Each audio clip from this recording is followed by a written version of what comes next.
in terms of the talent they have on their defense and then the football acumen there, look, I think it's very real. And I also think the team's just kind of poised for the expectation because of some of the early success that some of the younger players that play more prominent roles, kind of have.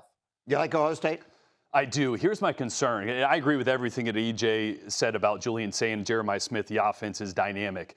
They lost their 3 best players on defense, all who got drafted really high. Yeah. Arvell Reese, Sonny Styles, Caleb Downs. Yeah, Caleb Downs was the third of them drafted. You don't just plug and play and replace guys like that. So, yes, I think the offense can absolutely take them there. Can that defense reload the dynamic, all-world type players they lost and get to the college football national championship? Next bold prediction comes from Tim Hasselbeck. I've got a sneak preview of this one, and I'm fascinated by it. Tim, go.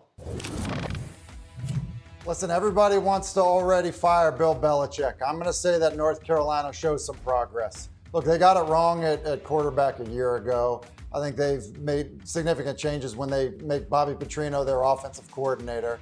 I think there will be progress in Chapel Hill that'll keep Belichick around, for the foreseeable future, which I don't think anybody is predicting at the moment. But I do think it's going to happen. I'm with you. I mean, I feel like all of the news coming out of Chapel Hill has just been unrelentingly bleak to this point. Tim is projecting positive news. What do you think, EJ? Yeah, I think they'll be better. I mean, you add Billy Edwards Jr., who's played a lot of college football, but the thing is, this is his 4th stop. And the big reason why is because he's been injured pretty much throughout his entire college career. So if he's healthy, yeah, he can play and he can get the job done. But my big issue really is the front 7 for Carolina. And then also their discipline. Can you stop the boneheaded penalties? Can you get off the field on 3rd down, which is really uncharacteristic for the Bill Belichick teams that I played against when I was in the NFL. So I would imagine year 2, you got a full recruiting class. You've also brought in some portal talent as well. They'll be better, but ultimately, will you at the end of the season be able to still compete for an ACC title? I think that's the expectation out of Chapel Hill, especially when you hire somebody who's a legend like Bill Belichick.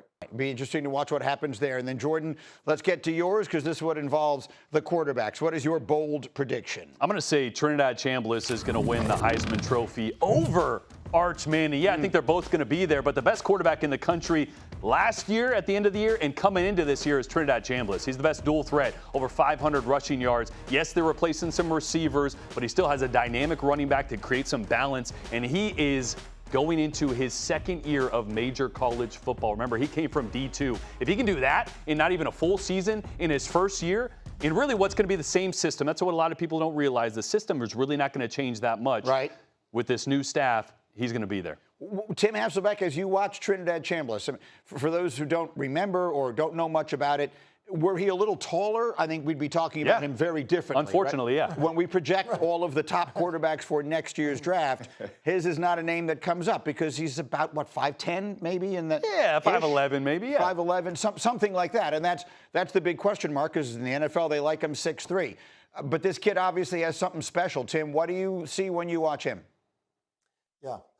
Yeah, I think you're exactly right. Like, for the NFL draft, they care about how tall you are. For the Heisman voting, they should not care, and I don't think they do care. And in some ways, I think it can work in your favor because it kind of is this little underdog story and the path from D2, and then to be a backup, and then to burst on the scene, and then all of a sudden to be going up against, let's pretend that it is Arch and Chambliss, for the Heisman. And it's like, you kind of have this legendary family that Arch is representing in it. I think there will be that combined with the wow plays because from a dual threat perspective, the exciting kind of wow moment, Heisman moment type plays, I think we'll get more of those from Chambliss.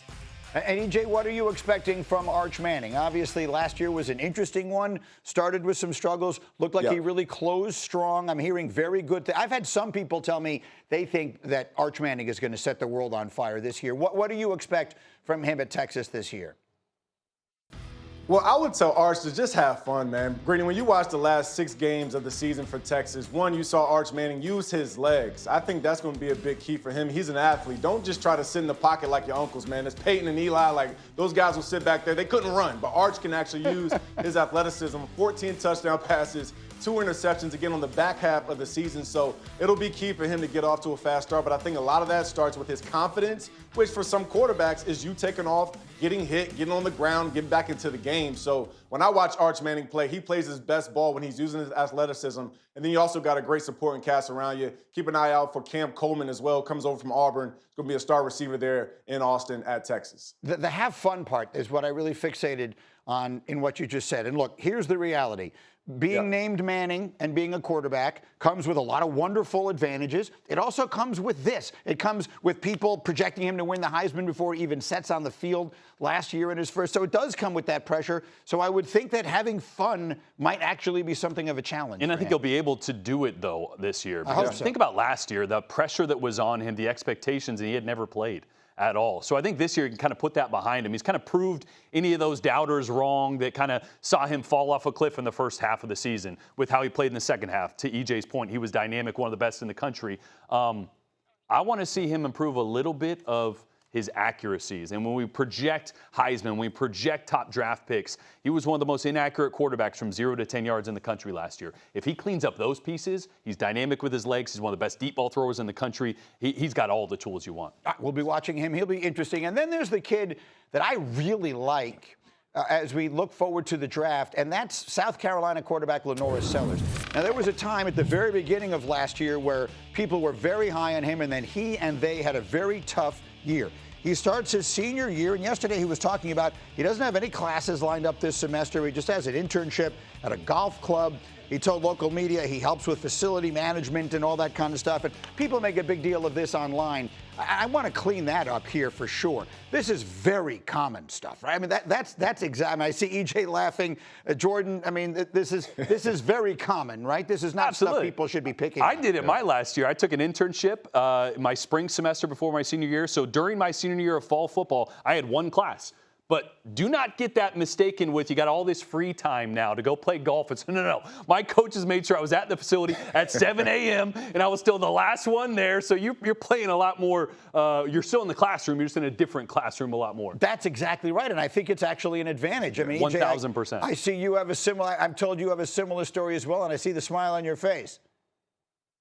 Well, yeah, look, I got an internship at a medical lobbying firm there in Tallahassee. So I was kind of around some big wigs wearing a shirt and tie. One, it showed me that I really didn't want to have a 9-to-5, and being completely honest. I wanted to be a football player, so I locked in to make sure I made the NFL. But the other part, too, I'm laughing because I'm shocked young men are still doing this, guys. We're in an era of NIL and all this money. You know, give kudos to Lenora Sellers for even wanting to take an internship and not just kind of just going to online class and then just doing football. Like, he's at least taking some type of responsibility to, you know, keep himself well-rounded, because at some point football will end. So I would commend Lenora Sellers for doing it. Hey, maybe pick up a pitching wedge at some point too to kind of work on your swing for after football. But I think this is great. So for any fans who don't like this, man, you're still seeing a college athlete be a college athlete, and I think that's good for the sport. People just like saying nasty things.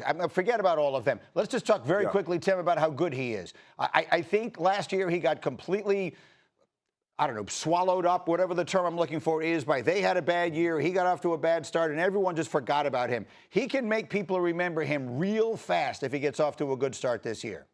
Yeah. Listen, the physical tools. I mean, that's ultimately what is a separator for him. His size, athleticism, his ability as a thrower, all of those things. So, again, we talk about this, college football, but then the draft process. Look, the draft process is going to be brutal for Chambliss. For Lenora Sellers, it's going to be really favorable. I mean, that's just like ultimately that those things are completely different in terms of how your season goes versus how you're evaluated by NFL teams. And so, production matched with his physical ability will be life-changing for Sellers. Try to knock me off my feet, still standing with more money than I came with. Goddamn, took a loss, but I'm still a gambling man, betting all the chips that I got.